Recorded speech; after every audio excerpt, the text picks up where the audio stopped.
Now, News First, Shasta Linegate joins us live from Kandy to give us an update on the Asala Perahara.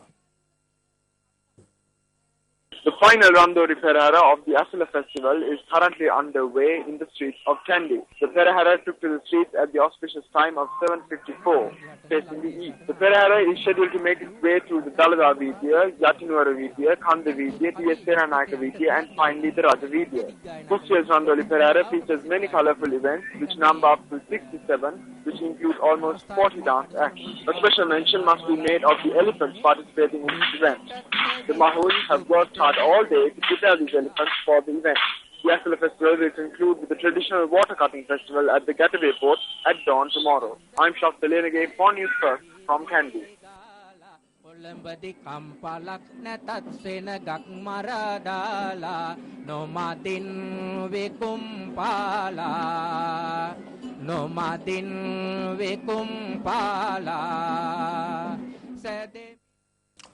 Live visuals from the Kandy Asala Perahara. Thank you very much, Shasta, for joining us a short while ago to give us that update on the Asala Perahara indeed. Now, taking a look at one of our top stories this evening.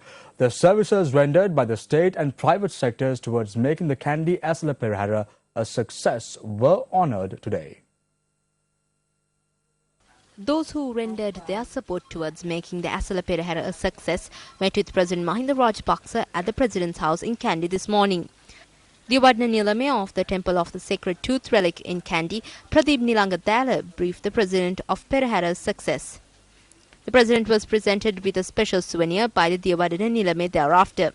Subsequently, the President presented tokens to those who contributed towards making the Perahara a success.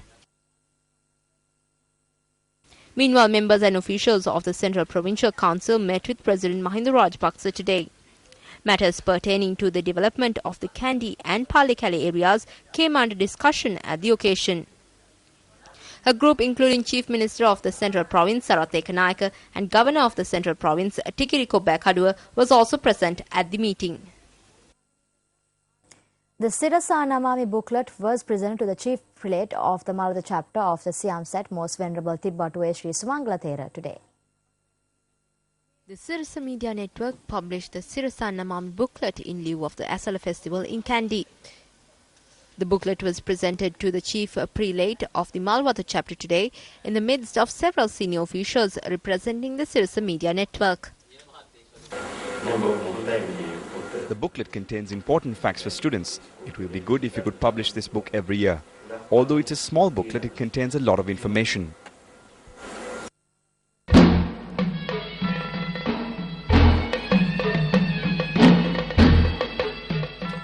A statue depicting the Parinibbana of the Lord Buddha was unveiled at the Kotika Vata Sri Nagarukarama Viharasthana today. Incidentally, this statue is a replica of the original statue of the Lord Buddha in Kusinara, India. The Buddha statue was constructed with granite brought down from India. The statue was unveiled by Minister Patli Champika Ranawaka. The aim of constructing the statue at this location is to enable those who cannot make the journey to Kusinara, India, to come pay reverence to the statue and also make their offerings here. Meanwhile, the Perahara of the historic Navagamo Pattini Devale took to the streets last night. The Randoli Perahara of the Devale is scheduled to take place on the 28th of this month, while the water cutting ceremony will take place the following day. Incidentally, the Sirasa Media Network will provide media sponsorship for this event. Archaeologists say that the sacred tooth relic was first placed at the Madukanda Sri Dalada Vihara in Vaunia when it was brought to the island. According to the Archaeological Department, conservation work at this historic location is nearing completion. The roots of the Madukanda Sri Dalada Vihara, where the sacred tooth relic was once placed, dates back to the mid-Anuradhapura era. Assistant Director of Archaeology for the North Central Province, Mahinda Virakodi, states that the artifacts that are being restored at these locations dates back to the 4th or the 5th century AD. According to the Data Vangsha, the sacred tooth relic was brought to a place known as Lanka Patna in Trincomalee. Furthermore, the Darada Sirita states that the tooth relic was brought to the island from the Mannar port. However, it is not possible for the sacred tooth relic to have been brought from two separate locations. It is also said that the Megari Vihare was at this location. However, this is not certain. There had been a well-developed Vihara at this location and the sacred tooth relic was placed there. It was only after this that the tooth relic was taken to Anuradhapura in a procession. Incidentally, this artifact that was used for an exposition is of immense significance from amongst the other artifacts at this location.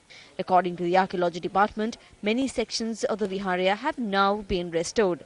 The department adds that the main entrance and the area where the pond is located will also be restored in the near future.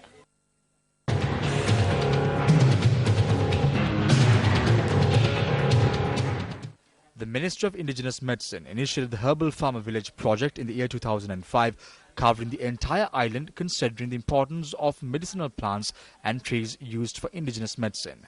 This herbal garden situated in the Randhanigam area in Nikavaratia, which is the largest herbal garden of this project, not only provided the Ayurvedic Drug Corporation with medical plants and trees required, but it also collected medicinal plants found in the area.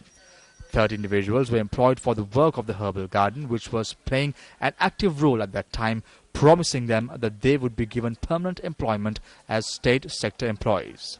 I was a Samurdhi beneficiary, but when I was recruited here, my Samurdhi benefit was cancelled. Everyone handed over their Samurdhi card. Then Minister Tissa Karalyada said that we would be given a bag of rations every month. The promised benefits were given only once. We didn't receive anything thereafter. The employees charged that the government cancelled the Samurdhi benefits of 17 employees.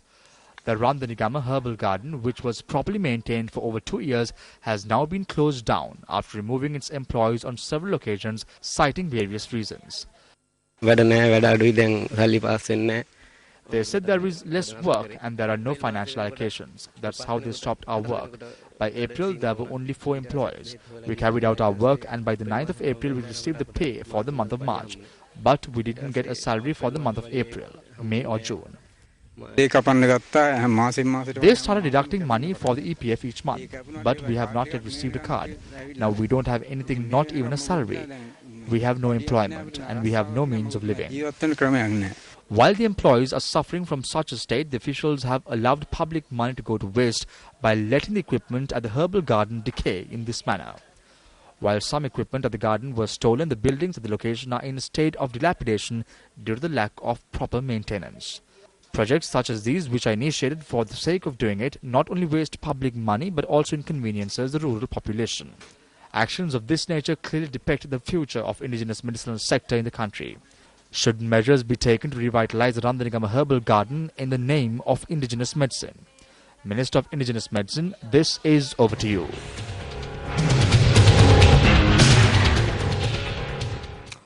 Minister of Construction, Engineering Services, Housing and Common Amenities, Vimal Veeravansa, engaged in a tour of the Matta Kulya and Demiragud areas this morning.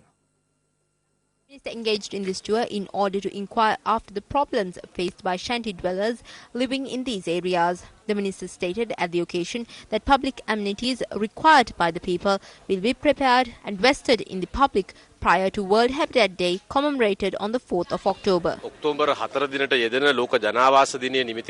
We have decided to conduct many programs in Colombo in lieu of World Habitat Day, which falls on the 4th of October. We hope to develop many common amenities by spending millions of rupees. We have taken steps to launch such programs at more than 70 locations. We are preparing to hand over all renovated community halls, public toilets and even children's playgrounds to the public prior to World Habitat Day on the 4th of October.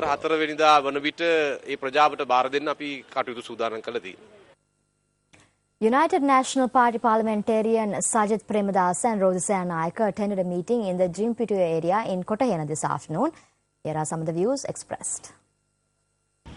We need to protect the main policies and fundamentals of the actual United National Party. It is easy to make a big din, but it's not easy to generate jobs. It's also easy to criticize, but it's not easy to satisfy the people's hunger. Therefore, as a party, we have moved away from easy tasks and we have taken on the task of helping the people of this country survive.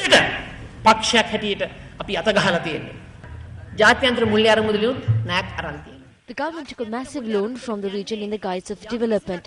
This has been obtained at a very high interest rate. However, since they cannot pay back this loan, they have now obtained a loan from the International Monetary Fund. The IMF is an organization that only provides loans to bankrupt countries. It is not an organization that looks out for your economic well-being, your children's education, or is committed towards creating a healthy society. That was UNP MP Rosa Sanaik addressing a gathering in the Jintupiti area in Kotahena this afternoon. Now taking a look at other local stories, 20 people have been admitted to the Lunukula District Hospital after they were attacked by a swarm of wasps in the Lunukula area in Badula. According to the Lunukula police, the incident had occurred at around 9 this morning. The victims of the wasp attack include a group of women who were plucking tea leaves on the Lunukala estate and several labourers. When contacted, Director of the Lunukala Hospital, Dr. H. Vikramarachi, said that a total of 19 women and a man were admitted to the hospital. He added that 10 persons are still receiving in-house treatment. Meanwhile, the police said that the wasps may have been disturbed after their hive was attacked by hawks. They added that an individual was killed after being attacked by wasps at the same location just 4 days ago.